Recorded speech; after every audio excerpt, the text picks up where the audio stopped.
We could take our seats, please. Apologies for lateness from Raf Manji. Would someone like to move that? James, and seconded by Anne Galloway. I'll put that motion. Oh, an early departure for James Goff as well. I'll put that motion. All those in favour say aye. Those opposed say no. That's carried. I've got declarations of interest just on some later items in relation to Christchurch NZ board members and Canterbury Museum Trust Board. Anything else? That's all? Okay, noted.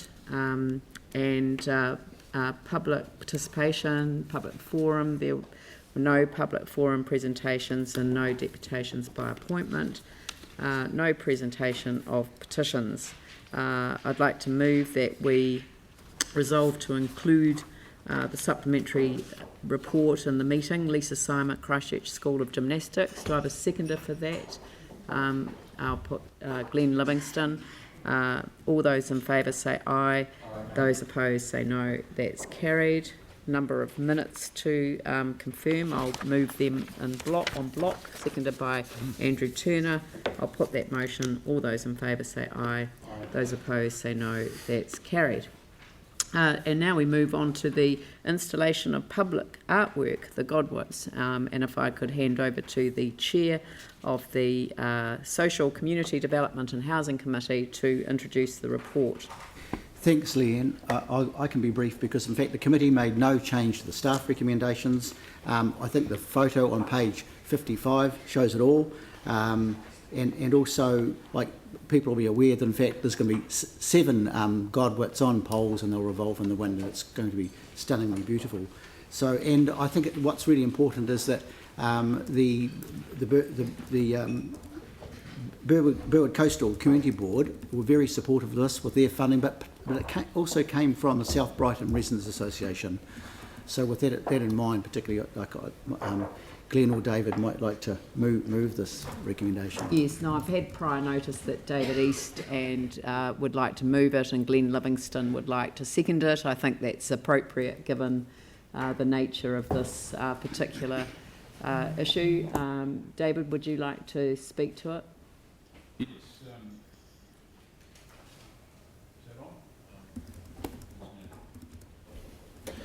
Thank you. Look, this has been a project that's been in the wings, pardon the pun, for a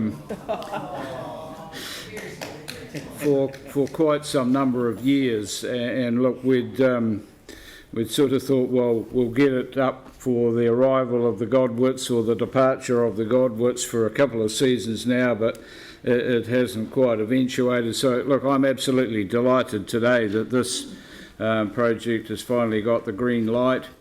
There was a lot of debate as to where it would go, and sort of interesting debate about the roadside edge and the Marine Coastal Reserve, and just finding a spot that wasn't going to require a lot of consenting and other issues. The community has been behind, the South New Brighton community has been behind this project all the way. They have raised a significant amount of money themselves, and the community board have put money into it also. So, as I said, I'm absolutely delighted that this is about to start, and I don't think we're quite going to make the Godwits' arrival this time, but maybe the departure. And it will be a fantastic asset for South New Brighton and the eastern suburbs. So much delight in proposing this resolution, and look forward to the opening ceremony. Sure. It's known, the bridge where these are located is known for the local communities as the bridge that welcomes us home, and that those words I must credit to Bill Simpson. But we all know, and you know, Mayor, how much the Godwits kuaka mean to the locals and the whole city. Fabulous to have it here. Great to see Ross hear it here too, and he's been involved with a lot of the council and skirt work over over that area. David's done a lot of work, the whole community board, so it's great to see this, and with a local artist too. Great to see this in place. Yeah. Well, I mean, the only reason I'm encouraging that, because I just want to say a couple of words. When you go to the arrival or the farewell in particular to the Godwits, you're just reminded of how significant the journey is that they undertake. It is an extraordinary journey, and it is such a significant aspect that has been a part of this place for generations. And in fact, Māori had a saying, and I should have prepared beforehand, but there was a saying about who has seen the nest of the kuaka. They knew that they didn't nest here.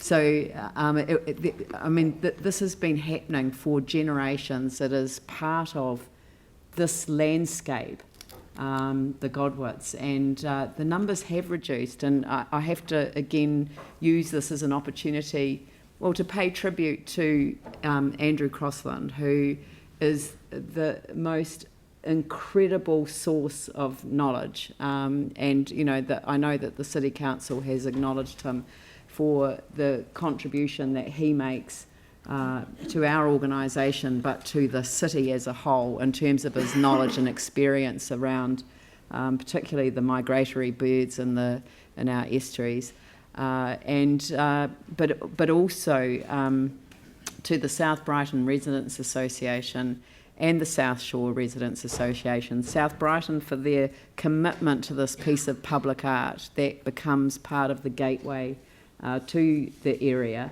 and also South Shore in terms of the hosting of the community for both the arrival and the farewell.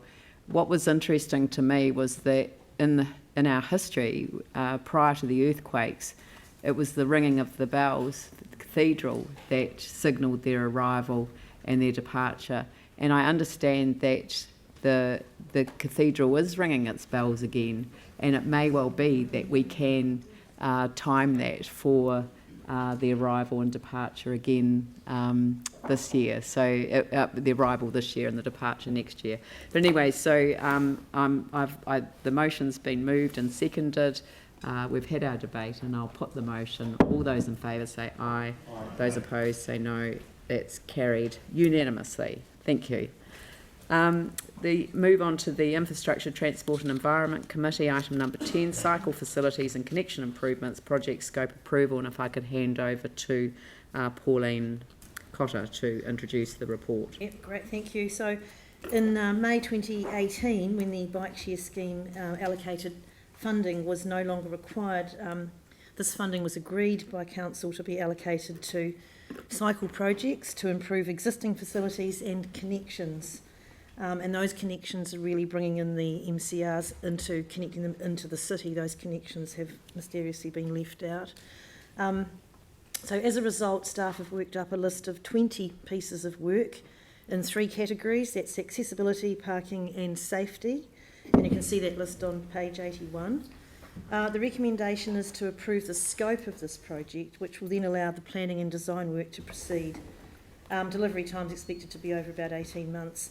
The committee have identified 3 projects on that list, which you'll see there on page 71 in the recommendation, because we thought that they needed to be prioritised. That's project number 13, 15 and 20, because there was safety issues with those that we wanted to address urgently. And we also added the word minor into recommendation 2. So those are the only changes that we made, and that was fully supported. So I'm happy to move that. Do I have a seconder for that? Mike Davidson. Yanni? Thanks. Can you just advise what community engagement's going to occur for some of these ones in the geographic areas? Is there going to be any community engagement and consultation? So perhaps if we could have staff join us.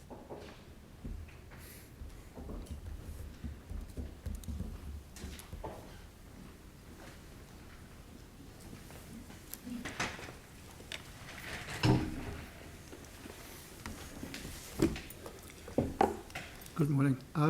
The expectation is that we'll use normal process. Once these are approved, they'll be each one will be run as an individual project. The main areas of engagement will be the parking in the CBD, where we will first go out and engage within the CBD to see what the demand is. We have some businesses who've already requested some cycle parking outside their businesses. Once we've collated that engagement, we'll then go and consult with a view to taking these to the parking subcommittee as a minimum. Depends on the sort of engagement result we get, and so that'll go through and come back as a recommendation before we actually do anything. A lot of the others are pieces of work that will be done under the maintenance contracts or under the minor works contracts, so they don't actually bring about like the buttons and the height of the traffic lights and things like that. We'll use the normal process for establishing whether we should be engaging on those or not. Take number 1 on that list on page 81, creating a 30k shared road from Worcester Street to Fitzgerald to Worcester, Manchester. That will go through a formal community corsultation and engagement process where the community will be able to see what's proposed, give Correct. Feedback, Yes. and decisions will, be made accordingly. Yep. Right. So it's fit for purpose consultation. Well, sometimes there's been a debate about what's actually, normal, which has been part of the issue with some of the cycleways that we've had previously. The answer is yes. Okay, no, that's good. Good. Yep. All right. And just the other question I had is, given the invent of the e-scooter, how are our designs for our cycleways incorporating the new sort of technology that's coming with things like e-bikes and e-scooters in terms of design? So I think the cycleways, while not necessarily approved to take e-scooters, are very well designed for them and are ideal. And the way the whole central city, in fact, has been designed through the feedback from Share an Idea and the blueprint through to what we're currently doing, is well aligned with the advent of e-scooters, and you just see that through their continuing popularity. So it's certainly something that we're cognizant of, and we're not doing these things simply for cycling. It's trying to make the whole of the central city more accessible for all, and that includes pedestrians, cyclists, people on e-scooters, and other forms of transport. Our minimum design requirements for things like cycle lane or cycleway widths in response? None of these particular projects will have minimum requirements applied to them. They are either shared access or reworking existing. And in fact, at the bridge by the boat sheds, we're looking to increase the width. That's part of what that project is about. So we're not designing a piece of cycleway separated for any of these projects. Right, so it's not a separated cycleway issue at all. Any other questions? Dion? Just number 1, are you envisaging continuing the shared design with the build-out things from Fitzgerald Ave to the city on Worcester? At the moment, we're asking you to approve the scope. So while we've done some preliminary work, we haven't spent much money on any of them in case they didn't proceed. I'm trying to avoid giving you a direct answer because I don't know. We will certainly be looking to try and slow it to a 30-kilometre-hour area, but it's already quite slow because it's a dead end, if you like. It's not a thoroughfare. But I can't say for sure. There's just quite a few issues on that. But it'll go out for consultation. Yes, but well, I mean, our community board has been asking for some sort of feedback on that design on the other side for quite some time, because I'm hearing every day issues and whatnot, people getting don't use it very well. And I just want to make sure before we go out and do this that we actually get the feedback so we don't actually repeat the problems that we've created on the other side. That's all. I do have sympathy for what Councillor Swiggs is saying, and I do worry that we're agreeing to a scope for a design without knowing what the best design would be for that area. I mean, I support the idea of getting greater connectivity, but the summary seems to imply a certain design that some of us would have serious questions about. I'm not sure if that's a question or... I mean, all we're looking to do here is get approval for a program. As Clary's indicated, there will be certain parts of that program that will require engagement or consultation. There will be other parts which are just done under maintenance contracts and don't require that. So for those ones, such as the ones that you're concerned about, we will need to come back and seek approval for them. And that should address whatever the public want to say about it, and also any concerns that you may have, because we'll be reporting back to you. Yeah, thanks. I think that covers what I was asking for, and just do make sure you come back because it's important. All right, so that's been moved and seconded. So, Could I just quickly... Pauline? Thank you, and I'd like to thank the staff for compiling this list. I think it's really pertinent and appropriate. And just, on that, look, I think we're really doing the right thing here, because we've got the latest cycle count, which was conducted at 6 spots around the central city and on Island Road on a weekday from 7 till 9 a.m, and it shows an increase over the past 12 months of 34%. And in the first 3 months of this year, the counter down at Antigua Street recorded 683,000 movements, which was up from 600,000 in the same period last year. So I think we have an obligation to address the infrastructure and the safety issues, to continue to encourage people to cycle. And I was 3 minutes late this morning because the Papanui parallel was chocker, and it wasn't until I got to Peterborough Street I could actually overtake somebody. So, I think they really are being used really well, and I think this will actually encourage more people to feel more safe. So, thank you. Sarah, then Yanni. Thanks for that, and I know that a lot of work's gone into to selecting these projects, and a lot of it's been fed in requests from the community, those kind of things, and businesses. And while I'm in favour of what's in front of us today, I'd just like to be clear that this is the second best use for this money, and the best use was the original purpose, and Rob Henderson's fantastic bike share scheme. So I'd like to acknowledge the work that he's done in the past, and wish that we'd had it in the city. Cheers. Yanni? If you go through and look at page 86, what seems apparent is that we really do need to look at a workshop on traffic signals, both visually, functionality. We have far too many traffic signals being put into our central city, and it's creating clutter, confusion, and visual pollution. And I'm not sure that the outcomes of having just more and more traffic lights put in is actually creating any sort of advantage. And I think some of the points in here are retrospectively now going back and looking at some of those things. So I think getting some really clear understanding as a council at a governance level about the use of traffic signals within our central city is really critical. I know we've previously had a resolution to do that. You'll see here that there's reference that some poles, lanterns are on short signal poles and can potentially injure pedestrians. We've seen that there's also auto detection cameras that are not working. I think it's really important that, as the point was made by Councillor Swiggs, that when we put in these designs, whether it's the cycleway or the intersection improvements, that we do have a method of evaluating their effectiveness so that we learn from things that aren't working or how things could be done better. So I would welcome us having the ability to look at things like the shared 30k cycle routes that we've put in, just to see whether or not people feel safe.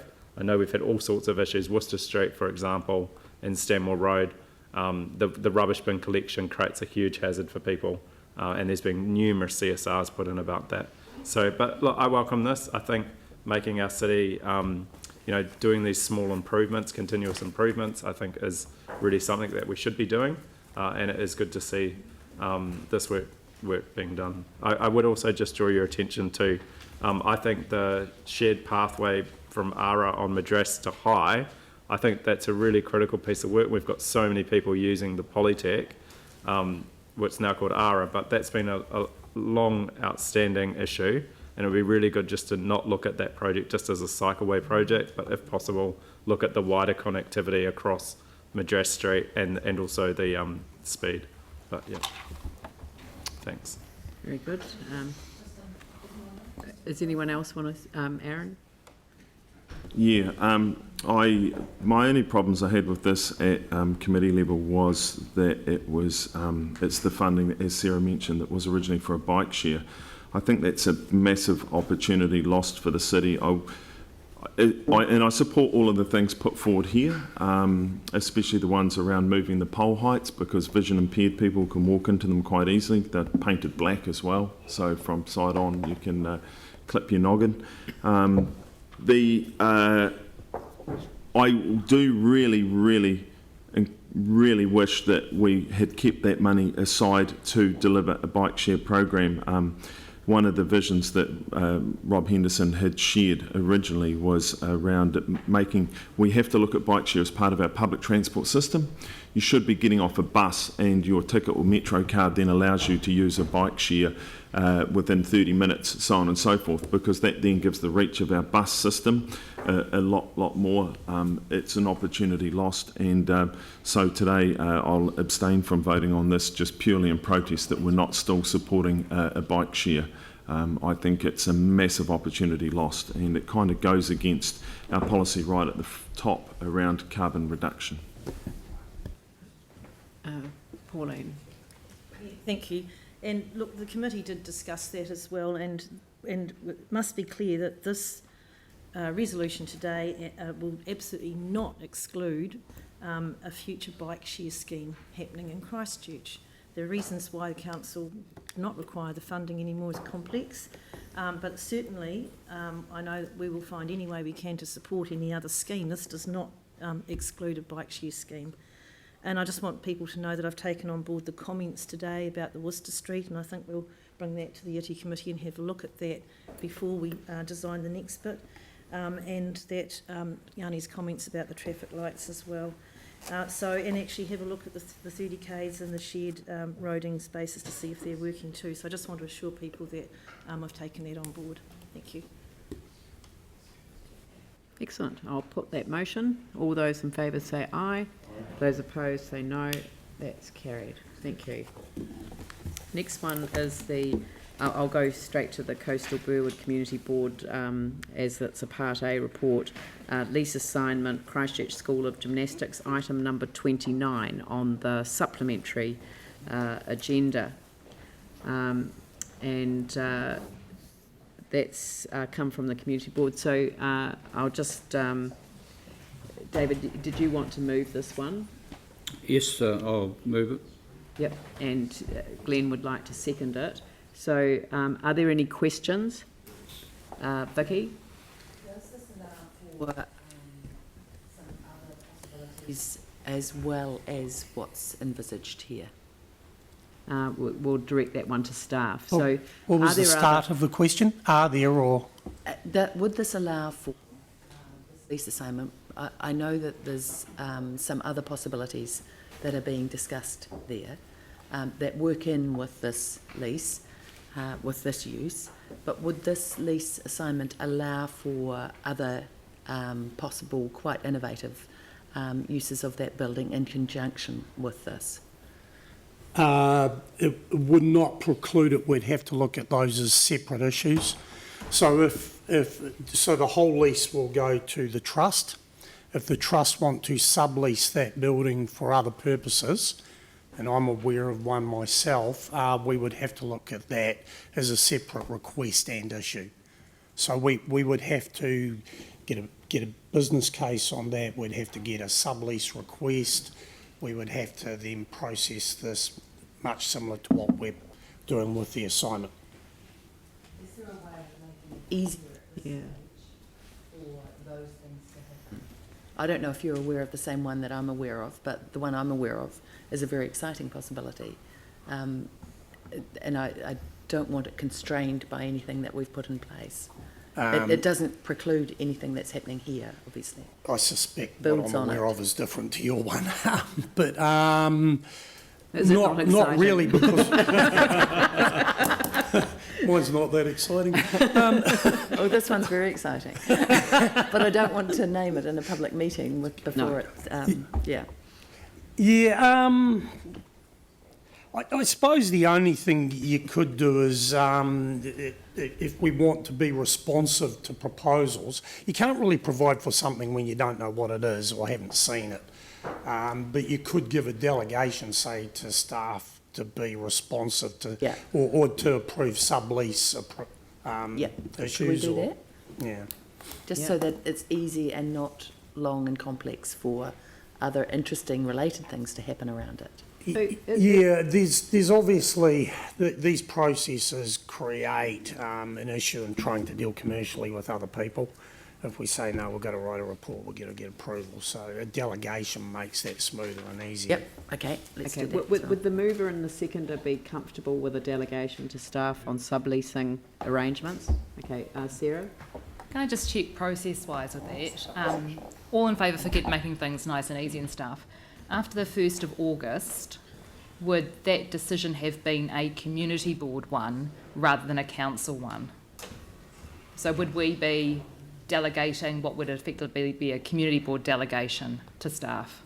I just don't know, want to put your community board out, Dave. I think because Sorry, I it thought has... John was going to answer that. I think that It would depend on the term of the lease and the rental. because the lease has a period to run with CSG, it became a matter that council would have to consider to transfer the remaining lease. If No, it's the sublease thing that we're looking at. Oh, the sublease. The subleases that we're looking at. Would probably be a board delegation, yes. Yeah, possibly it would be. I If just it thought was- that before we took that away, we should check with. John, do you know board. the answer to Yeah. that question?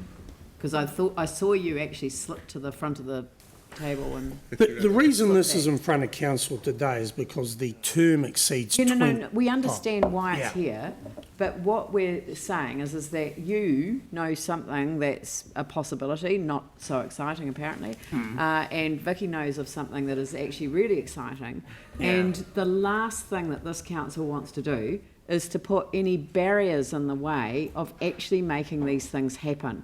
And the thought of another council report tracking through, actually, to be blunt, either process, the community board, can the delegation to staff include an engagement with the community board? Yes, it can. Well, let's do that then, because that to me would be ideal, that we'll delegate the decision to staff in consultation with the community board. So you need to consult with the community board, but quite bluntly, it's kind of a permission from us to get on with it. Yep, cool. So delegate to staff regarding any future subleases of this. Yeah, no, but regarding any future subleases of this, it's this place. It's not a generic one. So of this facility, in consultation with the, I'll get the right wording, Coastal Burwood Community Board. Coastal's got an A in it. It's coastal. Sounds Pentecostal. Angus or Vicky, do you need to expand the recommendation 3, which is the permitted uses as well? Yeah. With the activities of the Christchurch Children's Christmas Parade Trust and Christmas Parade, and also any additional future uses and any uses provided for in a sublease. Is that all right? Yeah. That's not too broad, is it? No, that's fine. No. Right?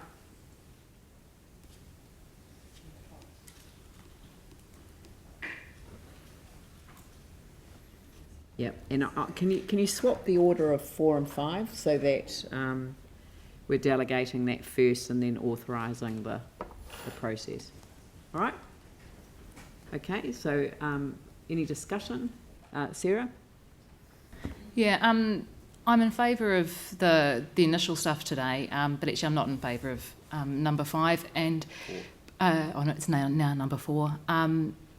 I think having just handed to the community boards the delegation for that decision, I think that, and not knowing what the two potential alternative subleases are, there is potential that members of the community might like a say, community views and preferences and those kind of things on other potential uses of that site. It's it's on QE2 Park. It's been controversial in the past. It's a community space which the community value and treasure and have had a lot to say about what happens there.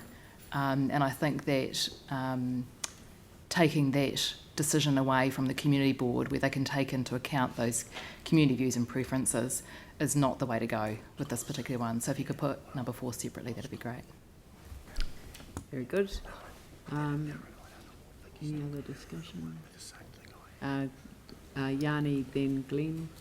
Yeah, I just wondered if 4 needed a bit of a time frame rather than any future, which leaves it very, very wide open for a very, very long time. But fundamentally, this has been dragging on for so long, and it just makes sense. We've got an existing building that would probably just be demolished, so it's not good from a sustainability point of view. We've got a trust that's actually got a very clear need for a use, which we've actually been funding for a number of years to pay rent at a private building. I think, this is a win-win for us as a city, and it's a positive outcome. So I'm very supportive of it. It is a shame that we don't have more details around 4. It would have been good to just do that and help that along. But, I do wonder whether part of the issue is that this is just giving a very broad forever kind of delegation to staff rather than just the immediate one, because I think getting the immediate one sorted would be really good, but I don't mind in 5 years time if there's a different opportunity that comes up or things have changed, then it's entirely appropriate that it goes through the proper process. But this one has been in front of this board for a number of a long time basically, and it would be really good to get it to a solution that is a win-win for everyone involved. Glenn? Yes, thank you. We've had a number of workshops on this. We've given it a good thorough going over. And then, of course, the board meeting on Monday night approved it. As Yanni said, it's a win all round, involving not only the trust and CSG, but also the local high schools who wish to develop a partnership over work on the floats together, etc. The QE2 Park plan is actually silent on the building. It simply provides for it spatially, and in all the consultation with the community over the development of that plan, that never sprung up as an area of major concern. We would have heard from the community by now if there were some big claims on it. So very happy to support this today. Yeah. I just want to comment briefly, and that is just simply to say, I was going to comment on the paper, but the thing is that we do have bureaucratic rules that sit in place, and it is not a commentary on staff, because the rules that are in place actually do are required for good reason up to a point. But where we can see that there is the necessity to remove the bureaucratic sort of barriers that stand in the way to quick decision making, engaging the community board in a discussion. So if there were competing applications and you have to do it in consultation with the Coastal Burwood Community Board, then effectively you're getting your guidance from the upfront and personal place, you're getting it from your local community, and this just simply is an enabling provision.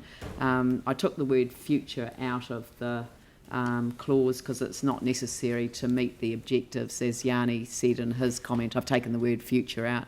And Perhaps we should take the S off subleases as well. Well, it may well be that there's more than one in the period know, of time, but- so we'll just leave it at any subleases of this facility in consultation. So I think that we've enabled the community board to have a say, we've enabled staff to actually get on and make good decisions. So I think it's a good outcome and a win-win. So I'll put the motion. All those in favour say aye. Those opposed say no. That's carried. So noting that Sarah Templeton has voted against number 4. Yeah, thanks. The next one, so thank you very much to staff for that one. Community Resilience Partnership Fund, number 15, if we could have staff at the table.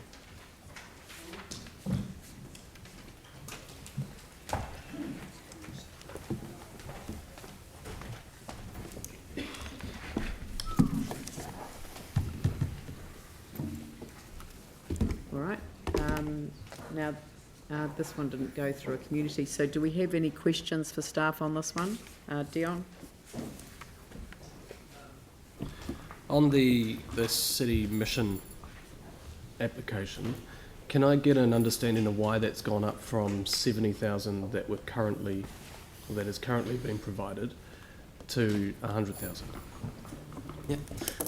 So the staff that are working on the ground have recently started up a number of projects, such as taking the people on the streets out to different areas of the district, allowing them to explore different activities, essentially see a different side of life, get them involved in activities. So the extra 30,000 covers the transport costs, activity costs, things like that. Do we know how much the city mission is putting in? Because this was a 50-50 partnership, I believed. They're covering the other position. Yeah, so this is put together by a wide multi-agency group, not just agencies but businesses in that the application. City Mission are kind of like the employee of it. Are you talking about the fund was 50-50?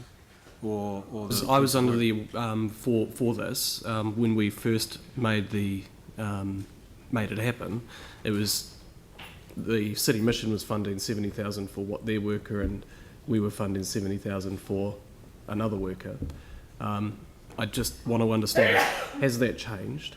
And is the city mission still putting the same amount in, and we're putting more in, or are they putting in $100,000 to cover half of the costs associated with this? I just want to. It's not very clear from Sure. what I see. Yeah, the city mission is still covering the second of the two positions. So what I'm trying to understand is that are we putting in more in this partnership that we've got? I believe under the current application that we've got here. I believe so. Yeah. The program could go ahead on 70k from council. They would have to make adjustments, but it would still be viable. So if it was chosen to decrease it back to 70. Okay, so just to be clear, this is a funding for not just their staff wages. There's also another component to this. Correct. Tim?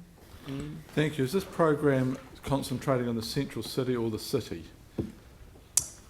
So the number of the number of people that are rough sleeping has decreased quite significantly, and the large proportion of those remaining are still in the central city. So that's where this would be focused. So if we have issues with rough sleepers in our communities, what is the process, or who are the best staff to contact directly with regards to this? Yeah, so these two staff members that would potentially be supported would be mobile and able to travel out to individual communities if needed. So as a councillor, and I'm approached, which I have been, so who do I contact? Because it's been very kind of fluid or difficult. So who am I to talk to in this building to move this forward for my community? Well, it may not be this Yeah, building. you can come through to me. Okay, could you email me and we can catch up? Yeah, of course. That'd be great, thank you. Cheers. Anne? Yeah, just so in terms of the extra money, that's going to increase participation for these streeties to be involved in community activities. Correct. Yeah, so it strengthens participation. Yes. Great, thank you. Yanni? How is this different to the money that we put in for Housing First to basically do what seems to be something very similar? So that funding is finished now, I believe. We're not funding Housing First.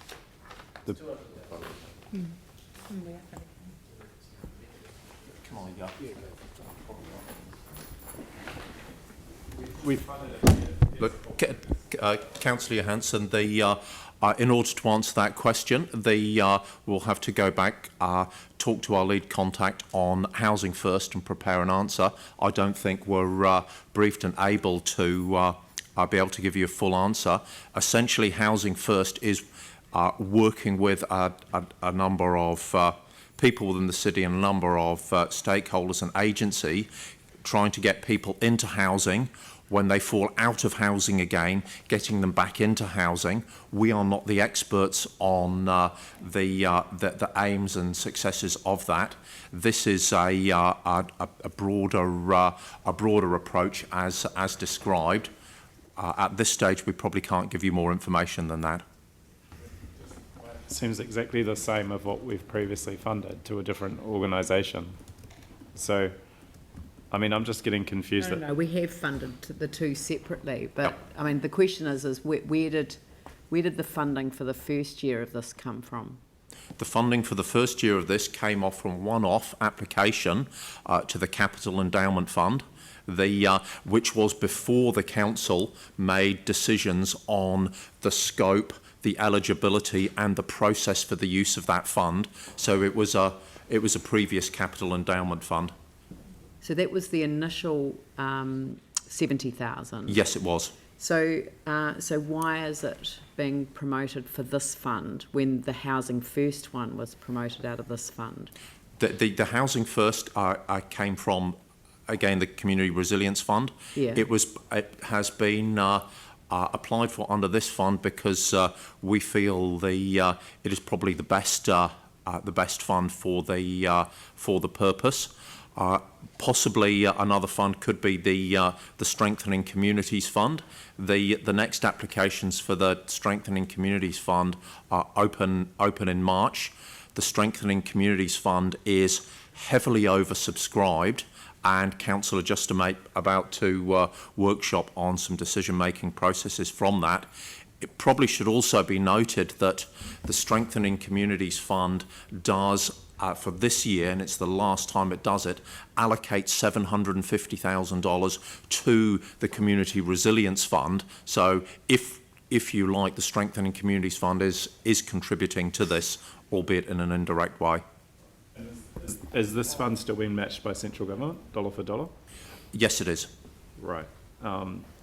And I just think it might be quite good at some stage to meet with local members of parliament. And I know there's been lots of announcements about increased support for Housing First, the wellbeing budget, but it's quite hard for me to see where we as a council are either accessing that funding or how the agencies that we're traditionally funding to provide social services are benefiting from that increased funding. So are we able to get an additional resolution that we meet with the local members of parliament to discuss this issue?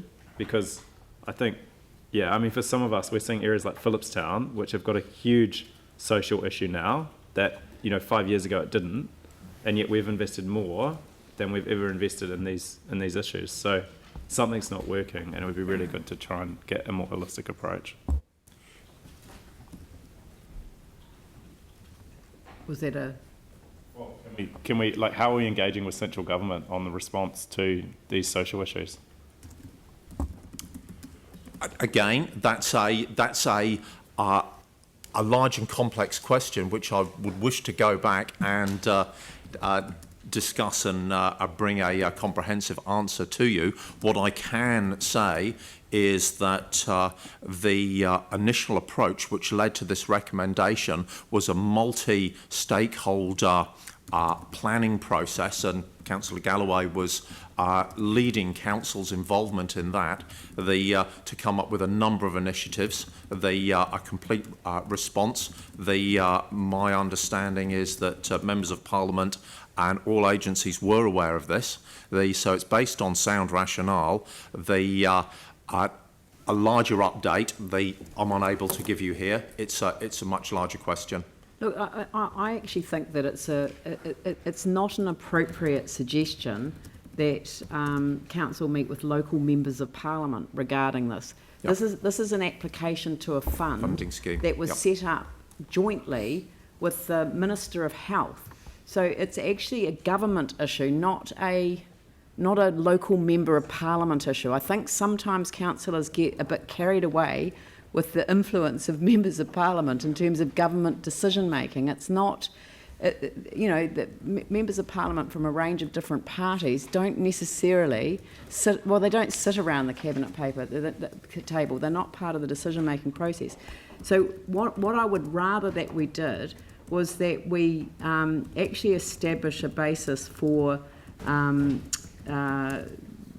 sort of reporting on the success of the Community Resilience Partnership Fund in terms of what it has achieved, yes, and actually a desire to have a conversation about potentially extending its parameters and its term, particularly the idea that central government and local government come together in a co-funding environment to actually tackle some of these wicked problems. These problems cannot be tackled by one agency alone. Now I feel like I'm giving a speech, and I am, and I don't mean to. What we need to do here is, at what point are we going to be developing a report on the fund itself, what it's able to achieve? Because the only question mark that I have in the back of my mind is whether this is the right fund for it. I totally support the approach, but my question mark is, this fund was designed to build resilience at the community level. It was designed to develop partnerships between communities. So you've the next one is the St Albans Residents Association.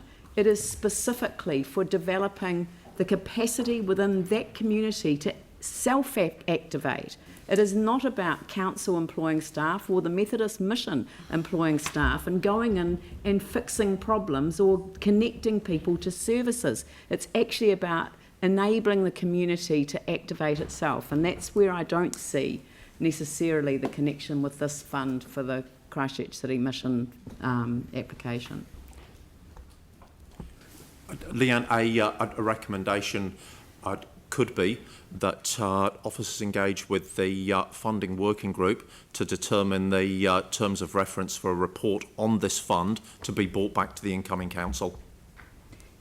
Yes, but there needs to be a sense of purpose.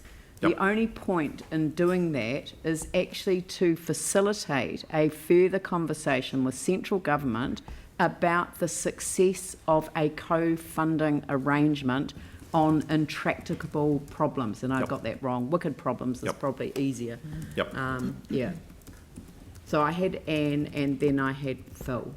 Thank you. I just wondered if you could clarify the fact that the housing, homelessness and streeties and street begging are being dealt with quite separately in this approach. Would that be right?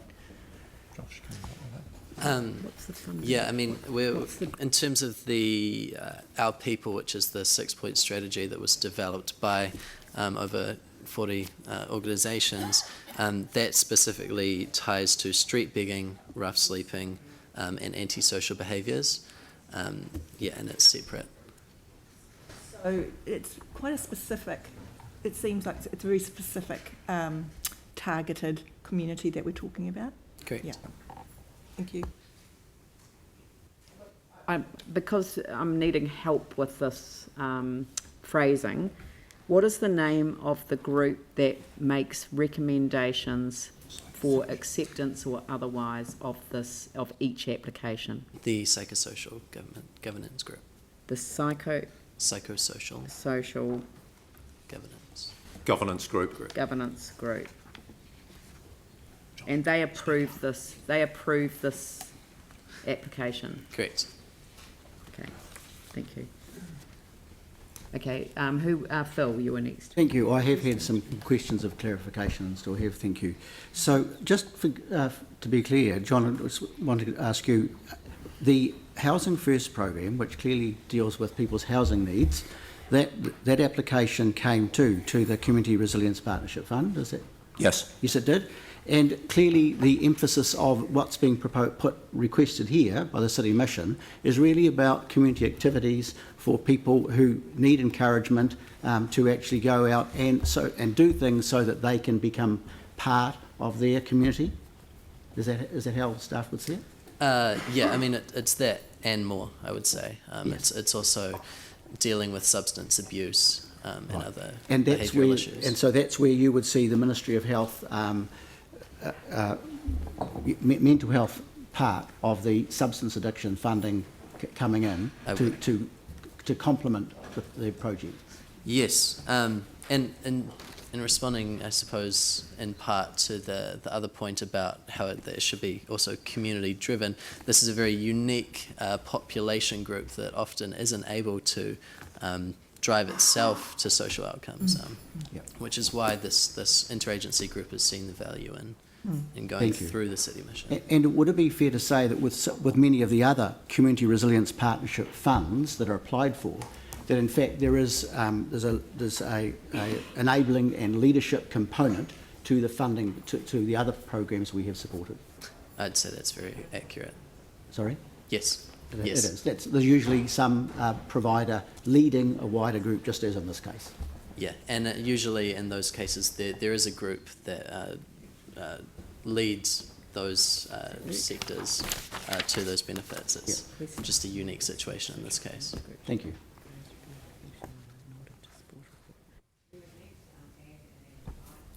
So I'm wondering if it would be fair to say that in terms of the St Albans situation, they've been identified as a community organiser that's bringing... Could we see the City Mission in this case as that community organiser in terms of having the same purpose of gathering people and connecting them to community service, community activities that will enhance their well-being? Yeah, and much as I was saying, this group really relies on having one-to-one contact, and that's one of the 6 action points under the plan is one-to-one interaction, and it has to be somebody that takes the lead on that. Just so. And just one other question: would you feel confident that this approach is actually removing the barriers that actually prevent people from participating in activities that are out there in the community that will enhance their well-being? Absolutely. You have to develop relationships with these people before they're willing to make those changes. Thanks. I'm not too sure if you'll be able to answer this, but obviously with the begging and rough sleeping, there's actually been some good advances with the non-regulatory approach. But there are small sections that are also causing antisocial behaviour, which is very distressing to a lot of the members of the community. Last November, the hearings panel put forward a recommendation that was approved to Council to also have a look at regulatory mechanisms that may be helpful, another tool, which was going to be reported back to the Regulatory and Performance Committee. I'm just wondering whereabouts that is. You can't really ask a question about one stream of work. I'm unaware of that. Sorry, Councillor. Of this particular stream. But I mean, it is a useful question to raise, and perhaps the Chief Executive could just arrange for an update to be circulated to Council. That's why I started my question. Thank you. Well, if I don't think you can answer it. All right, so did I have anyone? I think that was all the questions. Okay, now what I've done is, and poor staff have had to read me writing all around my entire order paper, but it's request staff meet with the psychosocial governance group to develop a proposed review of the Community Resilience Partnership Fund in order to support a report to the Minister of Health and to the Council about the outcomes that have been achieved and recommend a future course of action in terms of co-funding solutions by the end of 2020. Well, no. Beyond 2020. And actually we can, instead of, we don't need to request staff to meet with them, we can just request staff develop a proposed review of the, but we're going to put with the psychosocial governance group. So request staff develop a proposed review, a draft terms of reference for a review.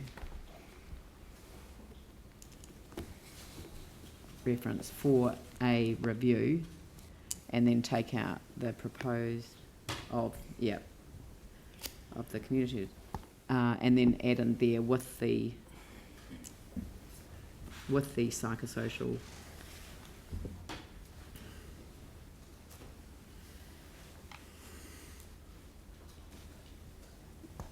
and then a comma after that, and then just put in order to support a report to the Minister of Health and to the Council about the outcomes that have been achieved and recommend a future course of action in terms of co-funding solutions beyond 2020. So do I have a mover and a seconder for the resolution? Yeah. Eh? I can, I don't mind. I'm happy to do that. Galloway and Phil Clearwater. Yanni? Can we have a resolution that would give a bit more immediacy to getting a report back on the funding that we've put in to address street begging and homelessness, and what the outcomes of that have been and what some issues are? Because it doesn't flow from this issue. This is about allocating funding for a particular purpose.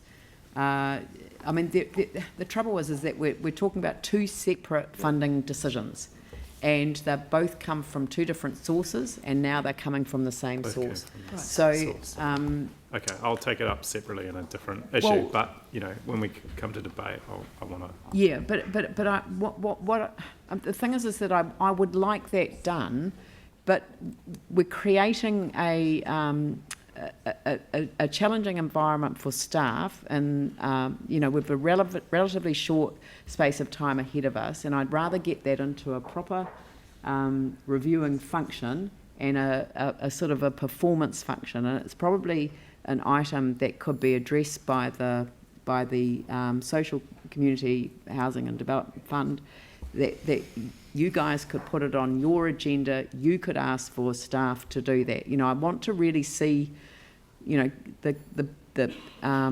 committees take responsibility for the things that they should be reporting on. So I'm going to leave that in the hands of the chair of the committee. So Phil Clearwater, I'm directing that you take that issue up. Because I think it is an important issue that the council would like a report on, but you really should be the instigator of the report. All right. Are there any more questions, Anne? I just wondered if would it be helpful to change the wording, make an amendment to number 1, so that it's not multi-agency approach, but a community resilience approach to begging and rough sleeping. Yeah. Would that help? No. No. Okay. No, because it's not correct. Dion? I think I can't do it now because you've got it moved and seconded, but I was going to sort of make the suggestion that we put the funding back to $70,000, because I just wanted to say I'm uncomfortable.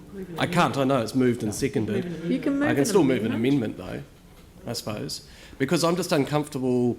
I don't have the information in front of me to know what the extra $30,000 has been spent on. And I've heard from the staff that they can still do it with the $70,000, which is the match funding that we've agreed to Move in the an past. amendment. This is debatable. It's not a question or clarification. So, well, then I'll move an amendment to make the grant of $70,000 to the City Mission. Right. Do we have a seconder for that? No. There appears not Oh. Mike Davidson? Okay, so that's been moved and seconded. So I'll put that separately once we've had the debate. So we'll include the amendment in the debate on the whole resolution. So Yanni, you wanted to kick that off. So I think what's really important, there's no doubt that begging and rough sleeping is a major issue in our city. And we've got the housing subcommittee, we've got the social and community housing committee, we've got council, and we've got this partnership fund, and we've got Safer Christchurch, and we've got a multi-agency approach. And like at the end of the day, like we do actually need to have a really targeted approach to this and be really clear about what we're trying to achieve.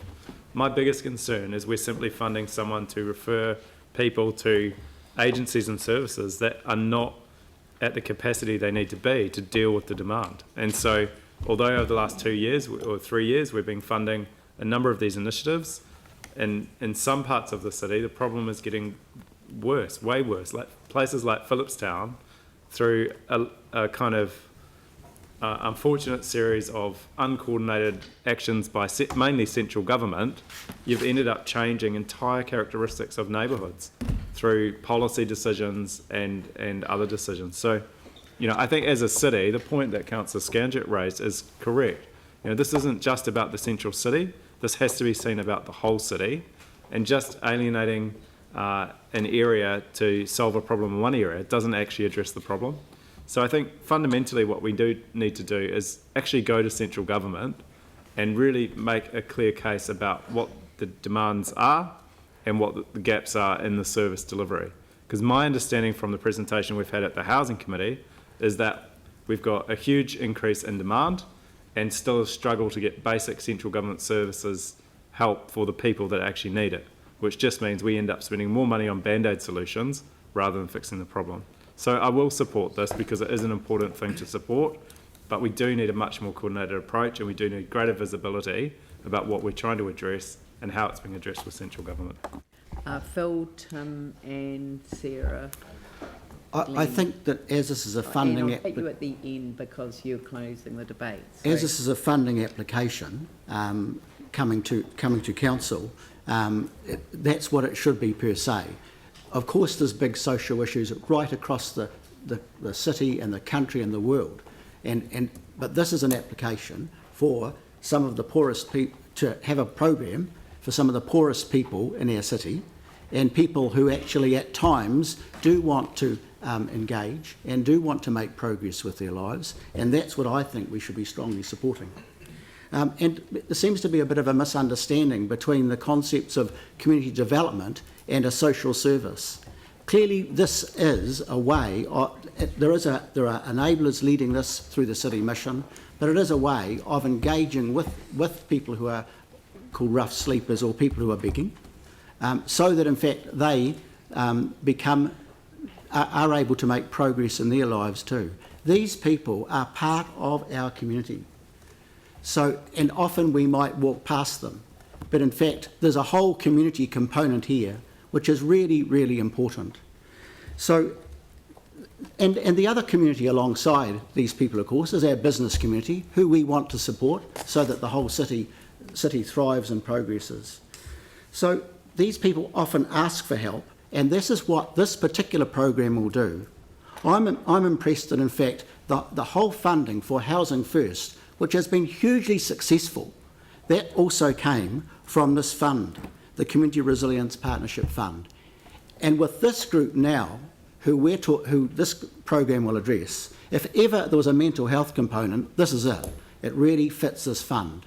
And I would hope that councillors support the full request from the City Mission, and that as a council we not be miserly, especially towards people who are among the worst off in our society.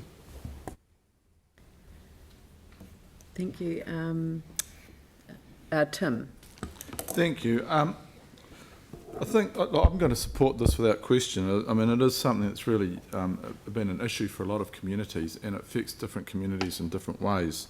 But what has been fascinating for me is the disconnect within our own organisation between... So when I went to deal with the rough sleepers in my ward, one of the solutions which was reluctantly, which wasn't used, and our staff from enforcement were reluctant to use, and quite rightly, was a trespass. You know, it's not going to solve the problem and work with the people, and so we were all reluctant to work to use that. So it's now good to see a face or a name to the issue and to connect our staff and our different units, because I'm fascinated how we can miss that.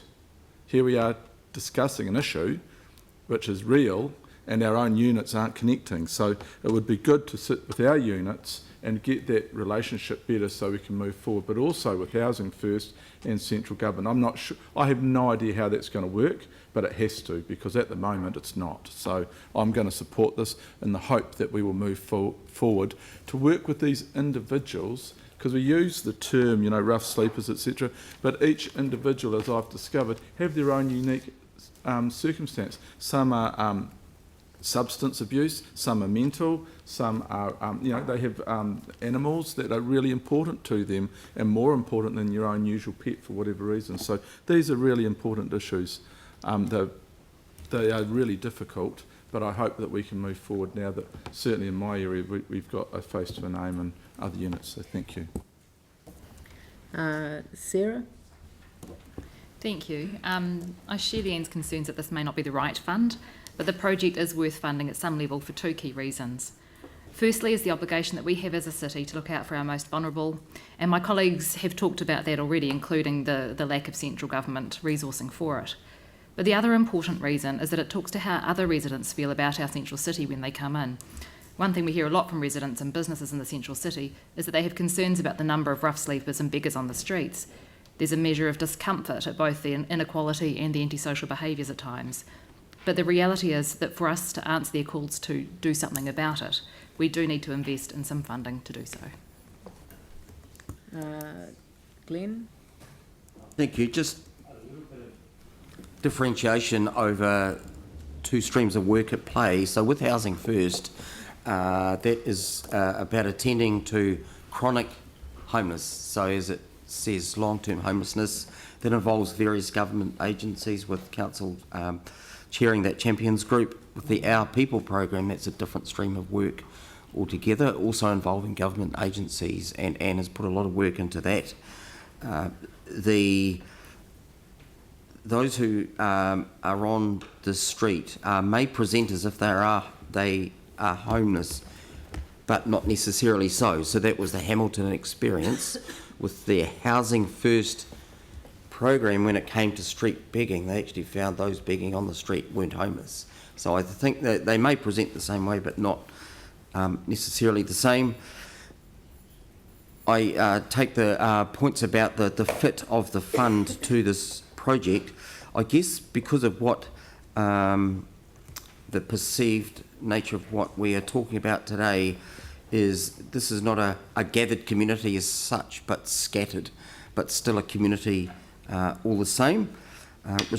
My personal view is that arguably reducing street begging strengthens us all as a community in acting on our responsibilities to one another, and that's why we call the program Our People. So we're talking about subjects, not objects. They're as much a part of the community as we are, and of course they don't exist in a vacuum. They are in community by virtue of their relationship with other communities, as all identified groups are. So I fully support this, and I think 100,000, when you look at the other grants, isn't too much to ask over this perceived issue.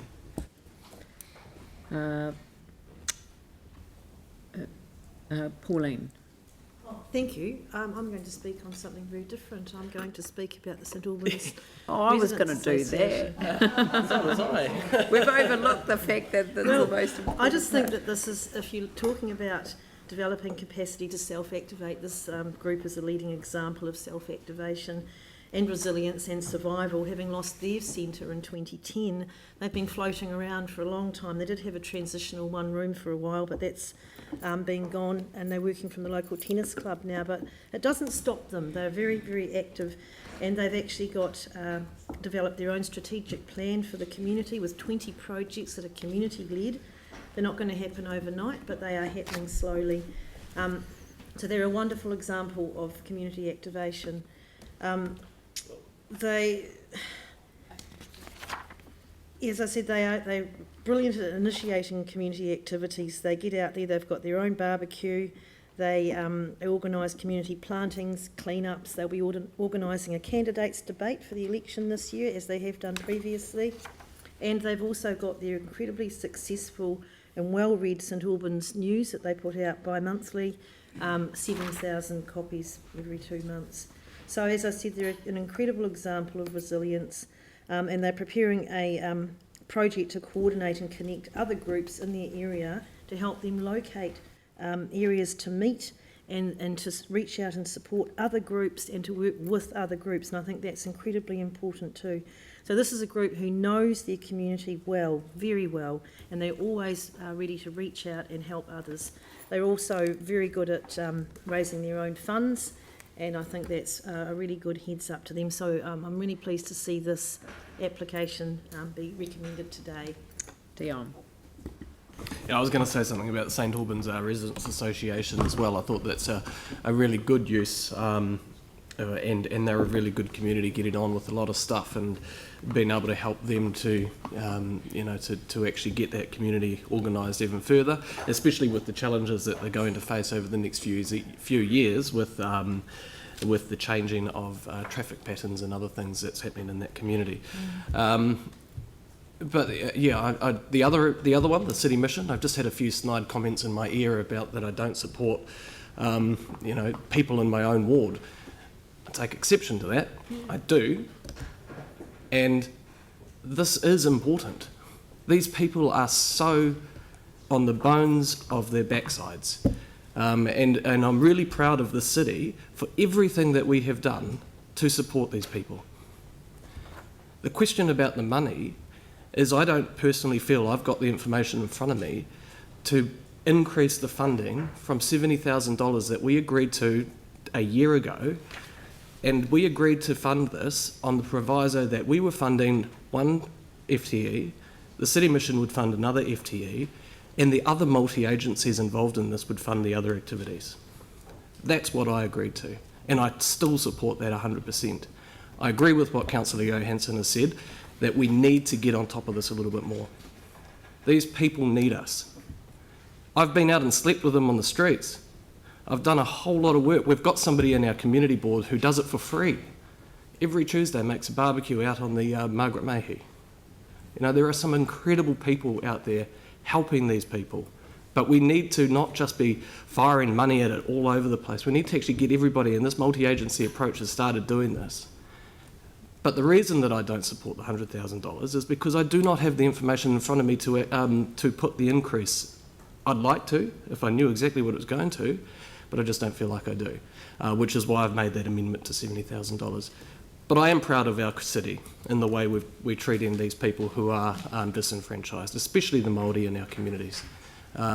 We've gone from having up to 200 homeless people in our city, sleeping rough, to a couple of handfuls now that can be counted, and that's dropping every single day. I'm really proud of that fact. If you go to any other city in New Zealand, I was just in Wellington a few weeks ago, walking back after a meeting, and there's people sleeping in. You couldn't imagine how many there were, and I was like, my goodness gracious. I'm really proud for what we've got in our city, but we still have a lot of work to do. And the ones that we're seeing on the street, they have such complex issues that they need to go through, and I'd like to see more work done on that. But I do support this. I support the $70,000. I don't know if that's going to go through, but I will support whatever we do because we need to do more.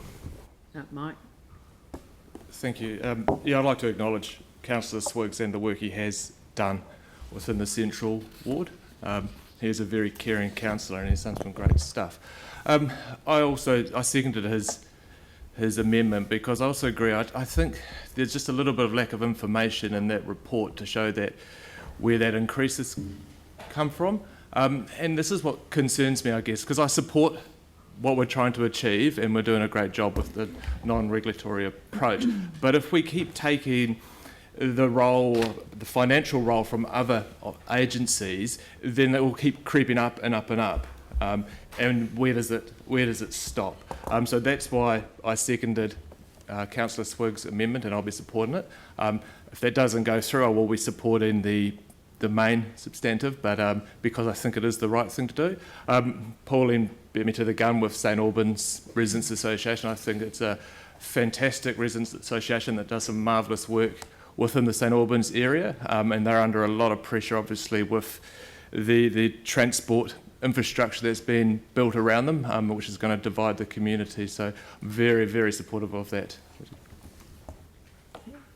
Well, before I get Anne to close it off, I'll just say a couple of things. I think there's something wrong with council processes if individual councillors can't express a point of view that is, in opposition to elements of a particular report.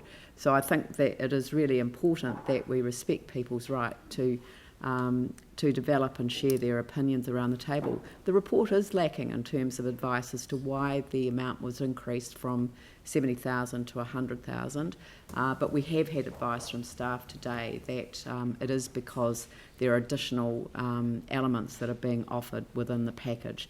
So I'm prepared to accept the advice of staff on this occasion, but otherwise I would have supported the amendment. So and not because I have any question mark over the positions that individuals have adopted. I too know that Councillor Swiggs has gone out and met with people. I know other councillors have as well, but actually walked the talk and lived and breathed the environment that people who are homeless for a variety of reasons and facing a number of significant challenges that none of us will ever experience in our lives. And I take my hat off to those that have gone out and done that. There are a number of very challenging ways. Instinctively, people want to give when they see people in genuine hardship, and I know that I felt that way at Mirabelle Mall the other day, coming out of the supermarket and about to walk into the absolutely drenching rain. And I battled with my advice that I've had from City Mission, which is give the money to the mission, not to the individual, because you're a part of the problem when you do that. And I made a conscious decision to be part of the problem that day because of the weather. And I know others did the same. So we all operate on different wavelengths at different times, confronted with circumstances which are compelling. My question mark was over the fund. I'm satisfied that it has been to the Psychosocial Governance Committee. That's who we trusted with providing us with advice on what is a jointly funded operation. I'm now more comfortable that the Psychosocial Governance Group will work with Council over a proper review of the fund so that we can actually go to central government and say this works. This is a good way for us to deal with these wicked problems, and that is by working in a collaborative way in a co-funding environment. So I'm happy with that. I didn't want St Albans to get away with being completely overlooked. They're doing an amazing job. This is what the fund was set up to do, and I'm really, really congratulatory of them and very happy to approve. So over to you, Anne. Thank you. So all that we're looking at today actually does build resilience. All the funding that we will be giving will build resilience. So it builds resilience by connecting and supporting people into programs that will get them painting and getting hobbies going. We will see people being looked after in terms of their physical health. They'll get sleep, they'll be able to eat well, they'll be helped with those things. And they will. It also helps people to build connections. So the St Albans situation and also the street begging approach that we've taken do all those things. So I think we've got to be. I want to talk specifically about the street begging thing because that is what we're talking about. It's the street beggars. Over a year, we had forums where we gathered together business, community, police, council staff, agencies. How do we manage this situation that was getting out of control? So Philip Richards from Valentine's, I think he's the CEO, I'm not sure if that's CEO or GM, he said, these are our people and this is the way we have to deal with it. They are part of our community. So from those meetings, we developed a pathway from footpath to whare. And what that meant was we engaged with the City Mission 2 people to be the front-facing, the connectors, so that when businesses had a problem with street beggars, they could ring George or his co-worker, get them to come down, talk to those folks, say, what do you need? We will help you get there. Now, unfortunately, sadly, those messages have taken a while to get through. And I think that we have to acknowledge the hard work that staff have done with very little resource. So we lost Jenny Huey and we lost Claire Phillips, who was directed into other things. We have not had the staffing to deal with this issue. So thank you for what you've done. And that probably explains a lot about why we haven't had the clarity of what's needed. So interesting that we hear people saying that they've got to have a problem, and on one hand, on the other side, they say we shouldn't give more money. This is a strength-based approach. We know that the City Mission does great work and has access to all the things that are needed to support these folk. I can say hand on heart that our city should not have a street begging problem. So because we have got so much happening in the background to support people. The reason that people are street begging is because either they have addiction issues or they have mental health issues. So that is a really specific target that we need to be thinking about. And we have got the resource to move people into a much better, dignified way of living. What we need is some education, as Leanne has said, about to our community, that they should not be giving to the beggars. The police have asked for that. Unfortunately, we don't have the resource at the moment to do that. So we need to educate our public not to give money. We need to educate our business people, and that's happening through the CBBA, to actually ring George and ring his co-worker. They have the numbers. They are also allowed to ring, or asked to ring, the police if they're having any antisocial issues outside their businesses. We are all on the same page here. The sadness that I feel today is that fellow councillors aren't aware of what's happening and what is already in place. And I think we need to get a resource to actually coordinate that a bit more and to get that information out. So together we can actually deal with this. 100,000 will make an extra 30,000 will make a huge difference to this and to the work that's being done already. And from what we've heard from others, this is we need to put resource into this. I believe that we have a really good template that is working in the central city, and I think we can replicate it in Linwood, we can replicate it in St Albans and Papanui if we have the resource. We have the police on board, we have the businesses on board, we have council, we have multi-agencies working together to address this. So we are doing lots of great things. An extra 30,000 will make a big difference to our effectiveness. Good, all right. So I'll put the amendment first. So that is to change the amount granted to the Christchurch City Mission to $70,000. So I'll put that amendment. All those in favour say aye. Those opposed say no.